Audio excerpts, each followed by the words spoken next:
Magandang hapon pong muli sa inyo mga kapatid. Maraming salamat sa Diyos sa patuloy na pagbibigay po niya sa atin ng pribilehiyo upang ipangaral ang kanyang salita. Salamat sapagkat even in times of pandemic and crisis, sa halip na malimitahan ang kanyang salita na lumaganap, alam po natin kung ano ang nangyari, no? Bagamat ang maraming church ay nagsara ang kanilang mga buildings, nalimitahan ang mga ministry ng churches during the lockdown, pero ang isang bagay na malinaw ko pong nakita at naranasan, mas lalo pong naging maigting ang pangangaral ng maraming mga mangangaral ng salita ng Diyos. So dito ay makikita po natin that all things work together for good to them that love God and called according to His purpose. Isa pong napansin ko yan. Isa pa pong napuna ko. Ang demonyo ay walang magagawa sa kanyang paghahadlang na ang salita ng Diyos ay maipangaral at kumalat. Okay?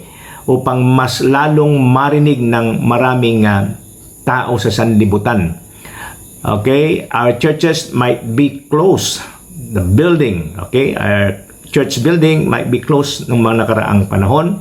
But even if those church building were closed, the words of God, okay, has been preached sa mas malawak, okay, na platform. At magpasalamat tayo sa Panginoon sapagkat mas maraming naabot at patuloy pang maabot ng salita ng Diyos. As far as we are concerned, the SCB tribe, nakita po natin na mas naging masidhi, maigting ang pangangaral ng salita ng Diyos upang ito ay marinig. Okay? Hindi lamang ng iisang church, hindi lamang ng aking church, kundi lahat na mga churches na kung saan ay kabilang sa ating tribo. At hindi lamang yun sapagkat bawat churches ay may mga kaibigan, kamag-anak, hindi lamang dito sa Pilipinas kundi maging nasa abroad na kung saan naniniwala ako na ang daily streaming ng School of Church Builder ay ating na i-promote, na i-bahagi at sabi ko nga, whatever the devil tries to hinder, restrict, limit, okay, the spread of the gospel. Okay, katulad ng mga naunang panahon, no, na ang demonyo ay gumawa ng paraan na ang Biblia ay sunugin upang hindi na ito mag-exist. But until now, the best-selling book sa buong mundo of all times is still the Bible. So, there's no way for the devil to stop the preaching in the gospel of the gospel. And so, tayo po na kung saan ay benepisyaryo ika nga ng salita ng Diyos, whether tayo ang nangangaral o tayo ang nakakapakinig ng pangangaral na yan, tayo po ay magpasalamat sa Diyos sapagkat sa ating panahon, ating pong nakita at pinatunayan sa atin ng Diyos. Okay? Na kaya niyang gawin.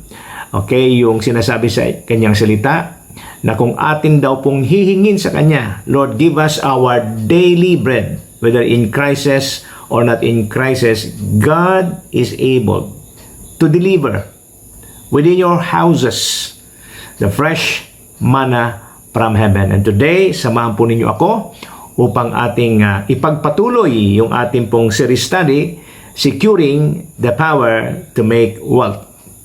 At yung ating pong teksto mula sa Biblia na ating tinatalakay ay masusumpungan doon po sa book of Deuteronomy chapter 8 verse 18. Nakalagay po roon, but remember, it is God who gives you the power to produce wealth. Sabi ng Panginoon sa mga Israelita sa mga sandali na kayo nakapasok na sa lupang pangako at nararanasan na yung pangakong pagpapala ng Diyos sa inyo. Lagi niyong alalahanin. Hindi dahil magaling kayo, hindi dahil madiskarte kayo. Kayo ay pinagpala ng Diyos, naging masagana sa lupang pangako. Sapagat ang Diyos ang nagdeposito sa inyong buhay, sa inyong puso, sa inyong spirito ng kakayahan, mga idea upang kayo ay maging masagana.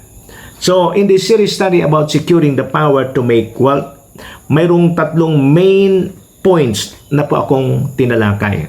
Balikan po uli natin kung ano-ano ang mga yon. Number 1, the power to make wealth comes to those who knows how to work out what God is working inside of them.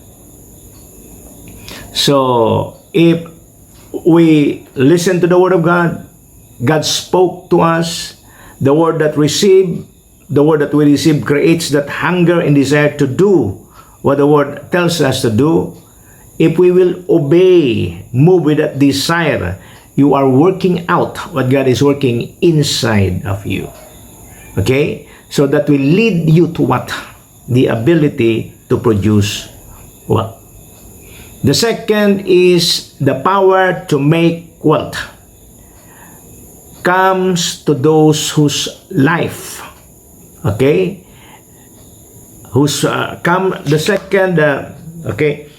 the second is the power to make wealth come to those whose purpose of life and wealth is bigger than his life and need. Okay? Yung kakayahan daw pong managana ay dumarating sa mga taon ang layunin sa buhay at sa kasaganang ibinibigay sa kanya ng Panginoon ay higit na mas malaki sa kanyang buhay at sa kanyang mga pangangailangan. If God starts to bless you, always remember this.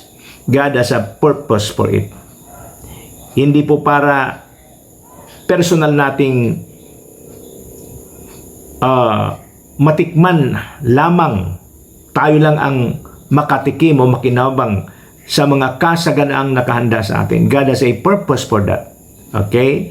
And whatever abundance God will give us, we should be clear in our minds that it has a purpose. And the purpose is to use it. Gamitin po natin upang atin pong maisagawa ang pinakalayunin ng Diyos sa ating buhay, and that is to advance the kingdom of God. We need so much resources in advancing the kingdom of God. Number 3, the power to make wealth comes through the power of connection. It's connection that always determines our supply. Atong isang araw, tinalakay ko po yung pangapat. The power to make wealth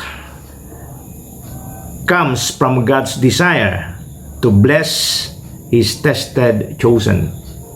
It comes from God's desire to bless His tested chosen.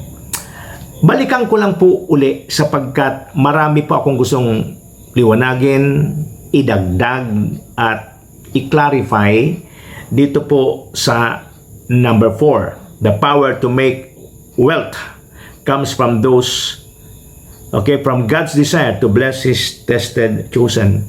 At yung teksto po na ating ginamit dito, ang halimbawa po na ating ginamit dito ay ang buhay ni Job. Alam po ninyo, when it comes to trial, testing, and suffering, palagay ko maliban sa Panginoong Jesucristo, ang number 1 na lumulutang sa ating isipan ay ang halimbawa o kasaysayan ng buhay ni Job. And if we're going to read Job chapter 1 verse 1 to 12, unang ipinakilala dito na si Job is the greatest man on the earth sa portion po ng east. Job is the greatest man of all the people living in the east. And what constitute Job's greatness? Tinalakay ko po ito sa inyo noong nakaraan. Dalawang factor ang siyang dahilan ng pagiging dakila ni Job, hindi lamang sa harapan ng Diyos kundi sa harapan ng mga tao sa kanyang kapanahunan. Number 1, his stature in God. Yung tingin ng Diyos sa kanya, yung posisyon niya sa Diyos. And makikita po natin na sa kwento ay ipinagmalaki ng Diyos si Job kay Satanas. Sa kadahilanang sa lahat ng taong nabubuhay sa panahong yon, ang sabi ng Bible, Job was blameless, upright, fearing God, and turning away from evil. So these things causes the rising up of Job's stature in God. Another thing is Job was the wealthiest man on the east during his time. Sabi ko nga, kung mayroon pong 4 na pinakamayamang tao sa buong mundo, 1 representing the north, 1 representing the south, 1 representing the west, Job was the one representing the east. So he was the wealthiest man who lived in the east during his time. Hindi ko lang po nabigyan ng mas malawak na pag-elaborate yung pong kayamanan ni Job, but I asked last night si Kenneth to help me ask Google para po ating makita kung gaano kayaman talaga si Job. Ang sabi po ng Bible dito po sa Job chapter 1, una, pinakita, dinescribe ng Biblia ang kalagayan ni Job when it comes to his stature. There was a man in the land of Uz whose name was Job, and that man was blameless, upright, fearing God, and turning away from evil. 7 sons and 3 daughters were born to him. So mayroon po siyang 10 anak. 7 anak na lalaki at 3 mga anak na babae. Now, his possession also were 7,000 sheep, 3,000 camels, 500 yoke of oxen, 500 female donkeys, and very many servants. And that man was the greatest of all the men of the east. So dito makikita ho natin what constitute greatness, okay, as exemplified to us in the life of Job. Number 1, stature in God. Number 2, wealth and riches. Now, tingnan natin gaano ba kayaman si Job.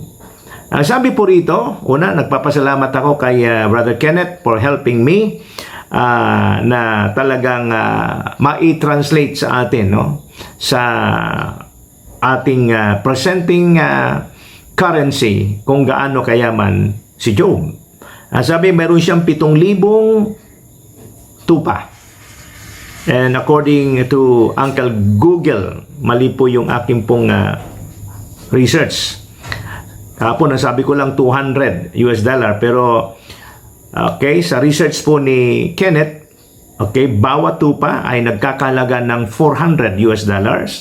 At kung yung pong per dollar ay nagkakalaga ng 53 pesos 0.06, yung halaga po ng 7,000 na tupa ay 148,568,000.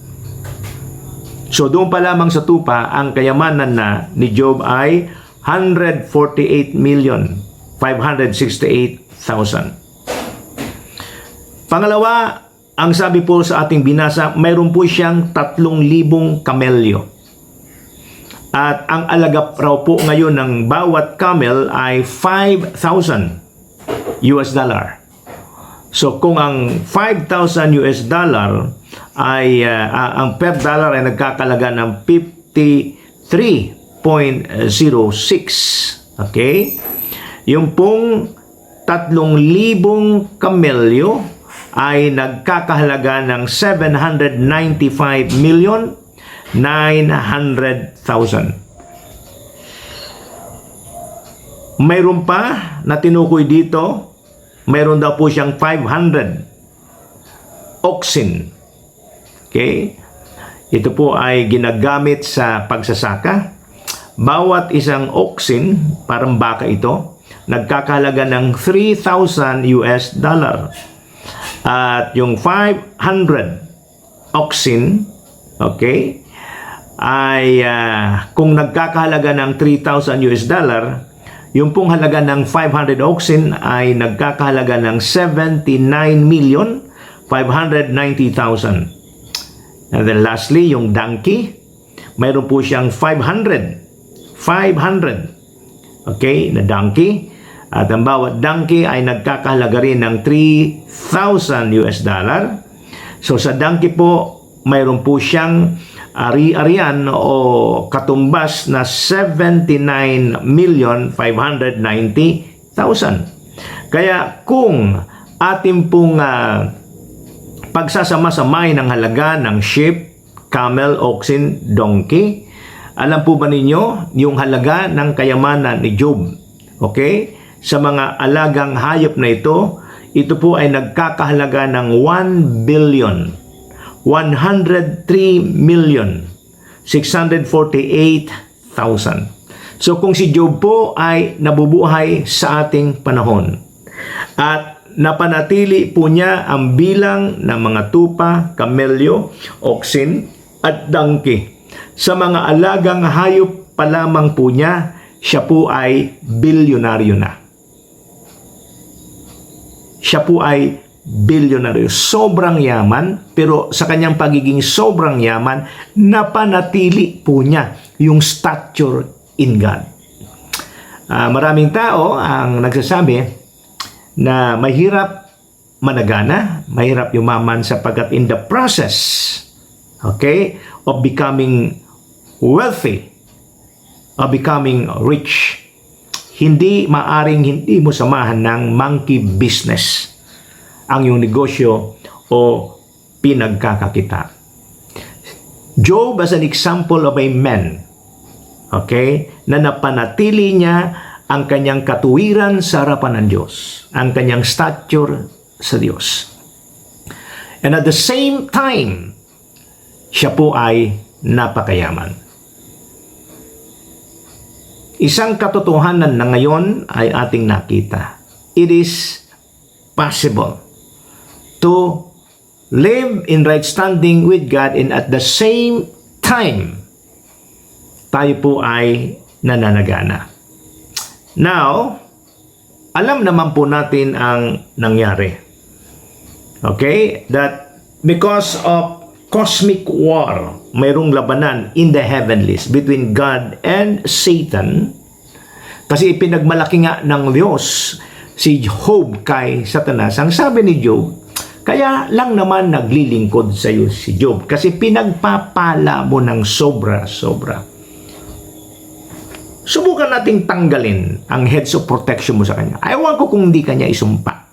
So here Satan is challenging God.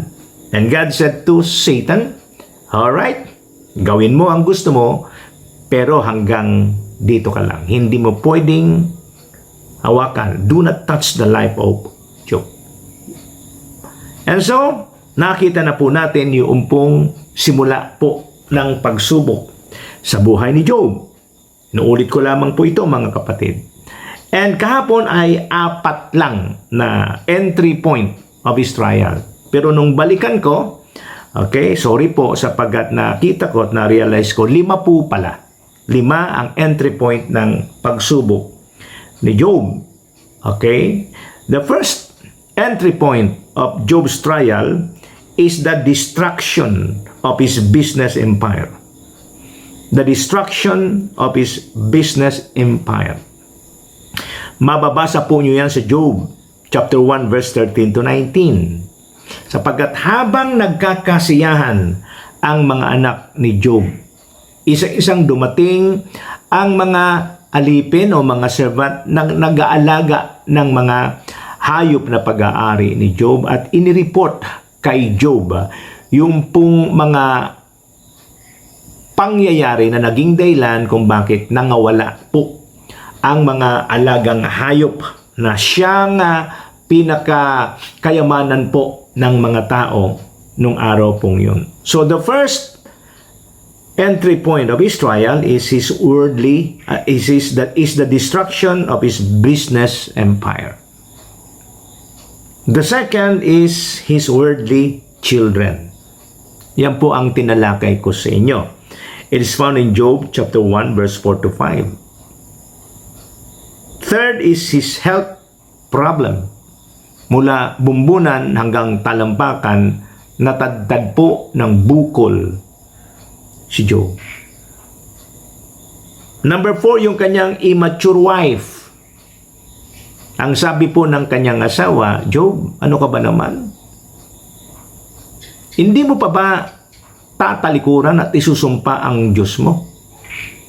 Curse God and die. Sumpain mo na ang Diyos mo sapagkat iniwanan ka na. Mamatay ka na sana. You just imagine, yung asawa mo, ganito ang mga salitang lumalabas sa kanyang bibig. And then number 5, his undiscerning friends. Ang huli pong pwedeng tumulong sa iyo, mag-encourage sa iyo ay ang iyong mga kaibigan. But in the case of Job, sa halip na katulong po ang kanyang mga kaibigan, okay? Sa simula, nung hindi pa dumarating ang mga kaibigan ni Job, very, very solid yung kanya pong conviction. Okay? Very firm yung kanyang belief that he is still in right standing with God. After 7 days of being with Job, kasi hindi kinaya po ng mga kaibigan ni Job na makita po ang suffering ni Job. That's why for 7 days and 7 nights, yes, they were with Job, pero hindi po sila makapagsalita. After 7 days, hindi po napigil ng tatlong kaibigan ni Job yung kanila pong mga saloobin. At halos isa po ang kanilang saloobin. Ang sabi nila kay Job, Job, pasensya ka na, pero hindi ka magkakaroon o hindi ka makakaranas ng sunod-sunod na sakuna, disgrasya, problema sa iyong buhay kung ikaw ay walang kasalanan. Surely, may ginawa kang kasalanan. Magtapat ka na. Well, nung marinigan ni Job ang mga opinyon, pananalita ng kanyang mga kapatid na dapat ay nagpapatibay ng kanyang conviction, ng kanyang pananampalataya, doon nagsimulang makontaminate, maapektuhan yung pananampalataya at yung spirito ni Job. Kaya nga, mababasa po natin, sinabi ni Job, okay, curse the day that I was born. Sana nasumpa ang buhay ko. Ang buhay ko isinumpa sa panahon pa lang ng aking kapanganakan. But I want you to understand, naalala ko habang pinag-aaralan ko to, our declaration, yung declaration po natin ng year 2022, this is the year of restoring what the devil has stolen. This time with interest. And the life of Job is accurately showing us that indeed God will restore whatever the devil has stolen. But makikita natin na bago ni-restore ng Diyos, okay, yung kanya pong fortune, napakahalaga na maintindihan po natin how Job passed these extreme and severe trials. Ulitin ko ulit. Number 1, how Job passed his trials.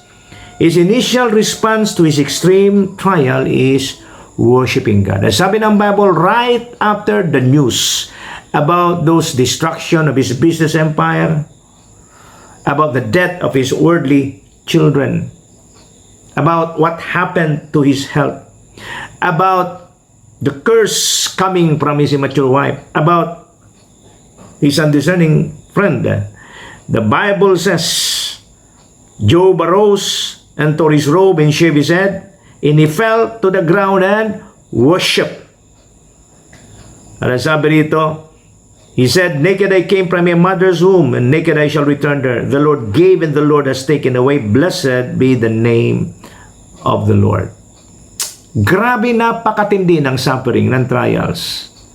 Yet, Job was able to stay true to his devotion to God. Job passed the test because I believe his initial response to the trials is that he worshiped God. He did not allow those trials to disconnect him with God as his maker. The mere fact that Job worshiped God, pinakita na Job, Lord, ano man ang mangyari, mananatili ako sa iyo. Kapatid, katulad po ni Job, if we want to experience, okay, God's desire to bless His tested, chosen, let's learn how to respond right. Whatever problem, whatever challenges, whatever suffering na dumating sa buhay mo, sa buhay ko, sa buhay nating lahat, always remember that the best response is always to worship God. The Bible says in everything, hindi lamang po sa good things, but even in bad things, in everything, we have to give thanks. Pangalawa po, how Job passed his trials. He did not blame God and did not commit sin when hit by trial. Yes, he worshiped God. Another thing, hindi po niya sinisi ang Diyos sa lahat ng mga pangit, negatibong nangyayari sa kanyang buhay. Hindi po siya nagkasala. Job 1:22 says, through all this, Job did not commit sin when hit by trial. Job did not sin, nor did he blame God. Third, though his spirit was contaminated by his undiscerning friend, he easily retracted and repented. Job 42 verse 6, therefore I retract and I repent in dust and ashes. Nung marinig po niya ang mga sinasabi ng kanyang mga kaibigan without discerning, he was affected. His spirit was polluted and contaminated na naging dahilan kung bakit nagreklamo na rin siya sa Diyos. Na naging dahilan kung bakit meron na rin siyang sinasabi against God. But when God spoke to him, the Bible says, he retracted and he repented. So, though his spirit was contaminated by his undiscerning friends, he easily retracted and repented from his bitter condition. Number 4, he still prayed for his friend that contaminated his spirit.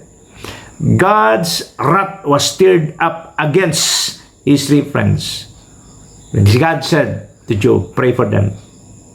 Pray for them. And the Lord have forgiven yung three friends niya. Now, what happened after this? This is the beauty of the story. God restores the fortune of Job. At kung babasahin po natin ang Job chapter 2 verse 10 to 17, ang sabi ng Bible, the Lord restored the fortune of Job when he prayed for his friends, and the Lord increased all that Job had twofold.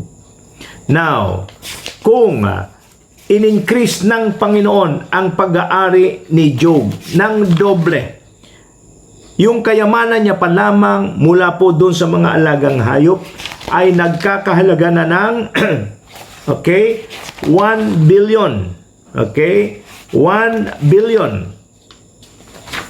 100, tingnan ko liya.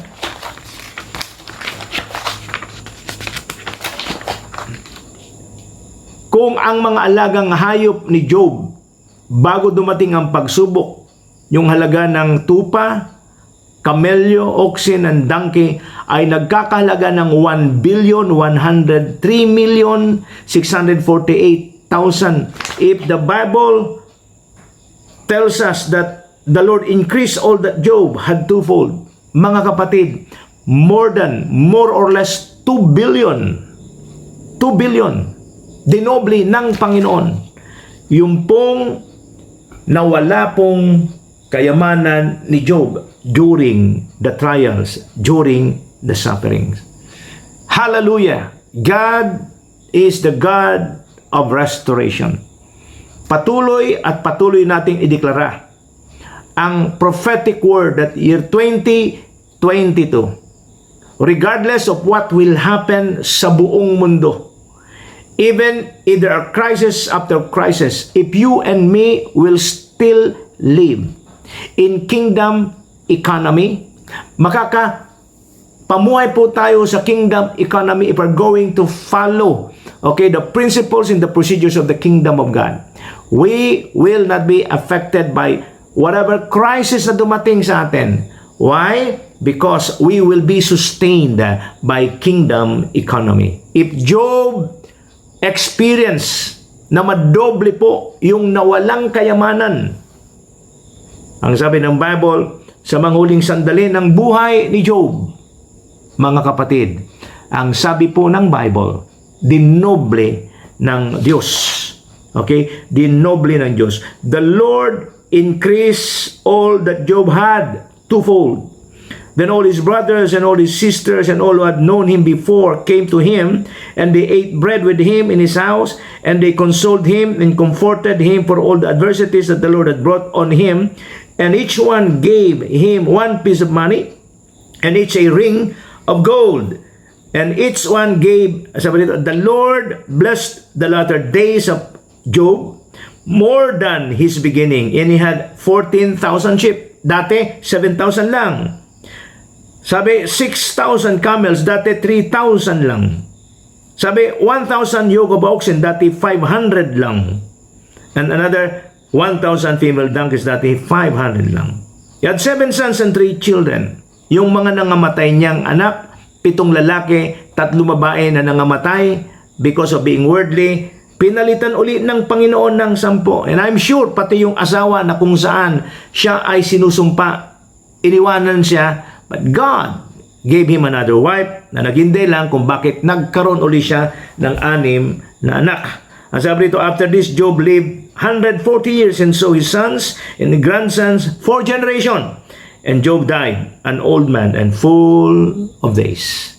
Hindi po namatay si Job ng miserable. Yes, he suffered so much, but because he served the God that restores.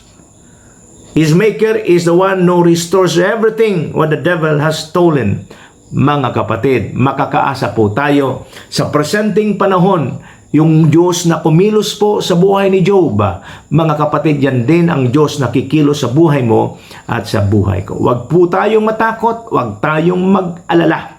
Kasi po, kailanman hindi po tayo pababayaan ng ating Diyos. Hindi tayo bibigyan ng Diyos ng pagsubok na hindi natin makakayanan. In fact, every crisis, every problem should be an opportunity for us not only to move forward, but to live in abundance. Naalala ko po, sabi ni Miles Monroe, every crisis, every problem is an opportunity for you to have business. Every opportunity, every problem, every crisis is an opportunity for man to have business.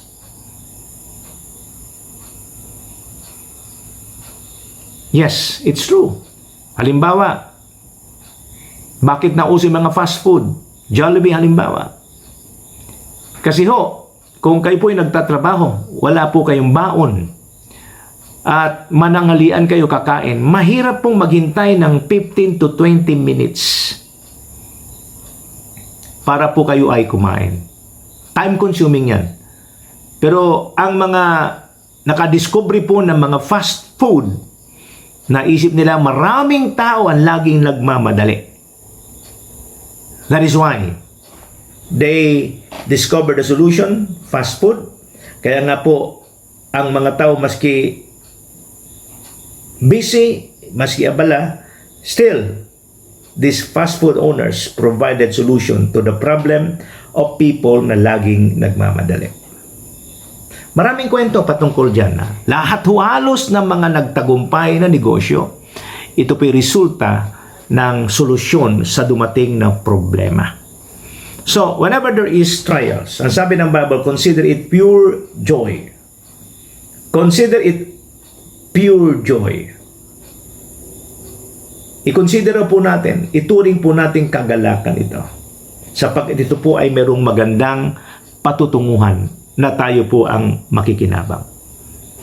Our God is the God who is always restore everything what the devil is stolen, just like Job, with interest. As long as we know how to respond right, as long as we know how to walk in kingdom principle, kapatid, there is a guarantee coming from His Word, from our God, that He will restore everything what the devil has stolen with interest. Number 5, the power to make wealth comes when He sees our heart and He finds us faithful. The power to make wealth comes when He sees our hearts and He finds us faithful. Matthew chapter 25, verse 14 to 30, in Good News Translation, ganito ang sinasabi. At that time, the kingdom of heaven will be like this. Once there was a man who was about to leave home on a trip. He called his servants and put them in charge of his property. He gave to each one according to his ability. To one he gave 5,000 gold coins, to another he gave 2,000, and to another he gave 1,000. Then he left on his trip. The servant who had received 5,000 coins went out and once and invested his money and earned another 5,000. In the same way, the servant who had received 2,000 coins earned another 2,000. But the servant who had received 1,000 coins went off, dug a hole in the ground, and hid his master's money. After a long time, the master of those servants came back and settled accounts with them. The servant who had received 5,000 coins came in and handed over the other 5,000. You gave me 5,000 coins, sir, he said. Look, here are another 5,000 that I have earned. Well done, you good and faithful servant, said his master. You have been faithful in managing small amounts. You have been faithful in managing small amounts. So I will put you in charge of large amount. Come on in and share my happiness.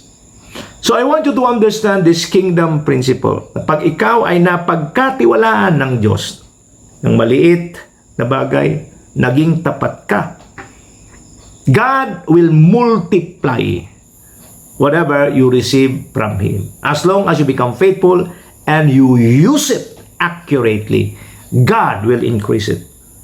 Then the servant who had been given 2,000 coins came in and said, You gave me 2,000 coins, sir. Look, here are another 2,000 that I have earned.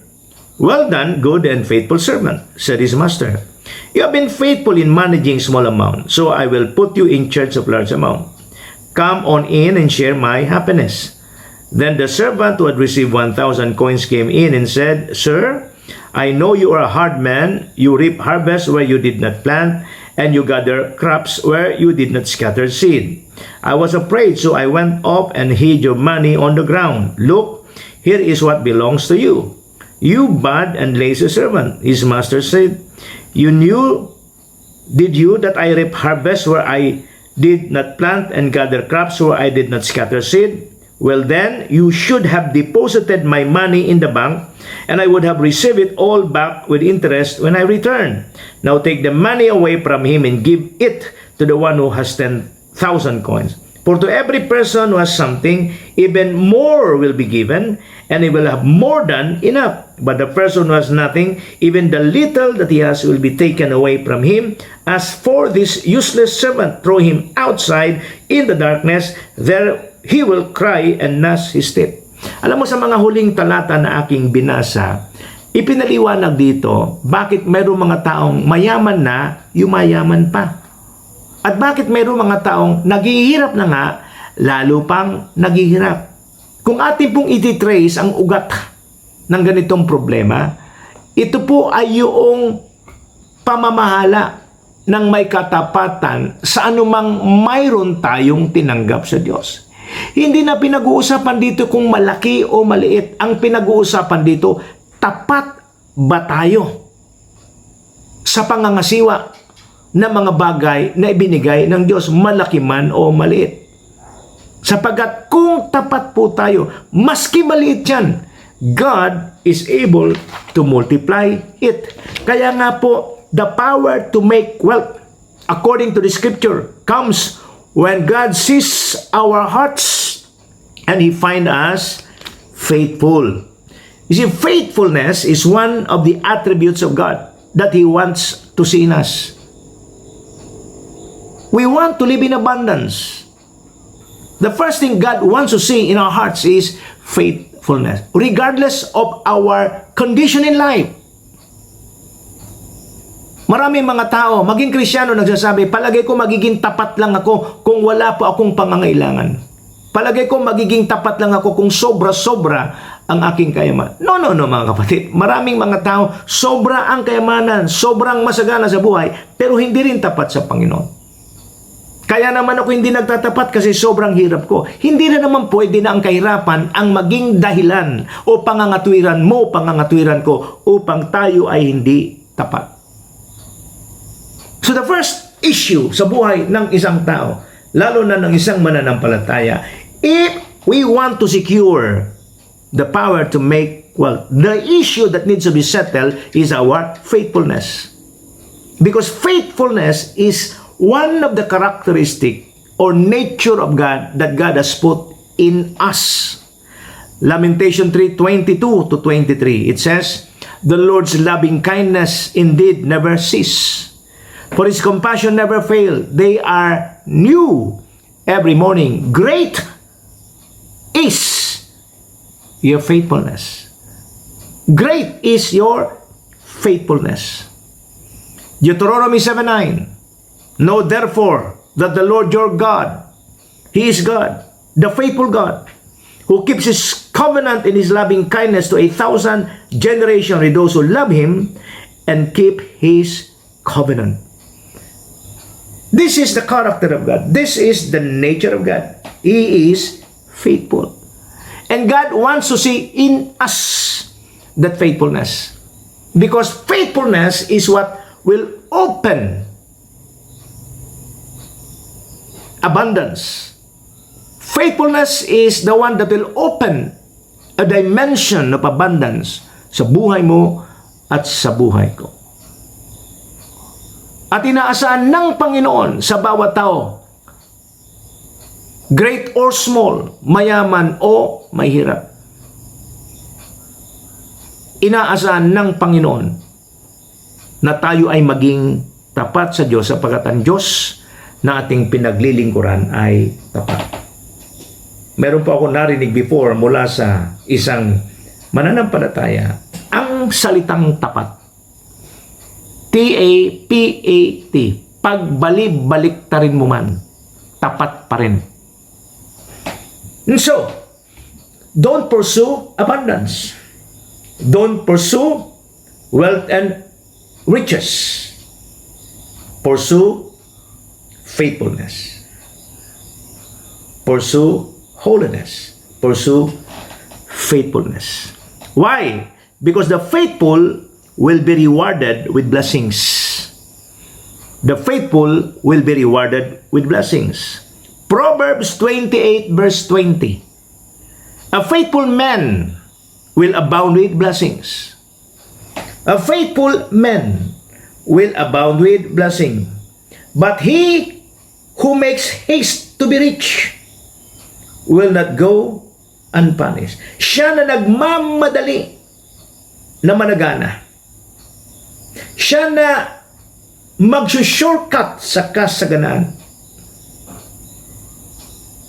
Siya na nagmamadali na managana to the point of magsushortcut siya o maraming mga kingdom principles ang mababiolate.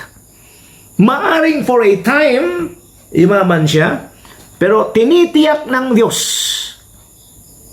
But he who makes haste to be rich will not go unpunished.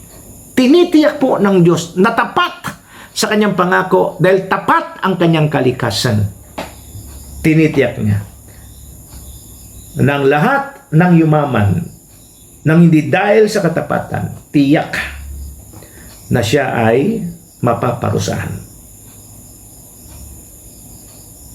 And so, again, ulitin ko, this is very powerful principle.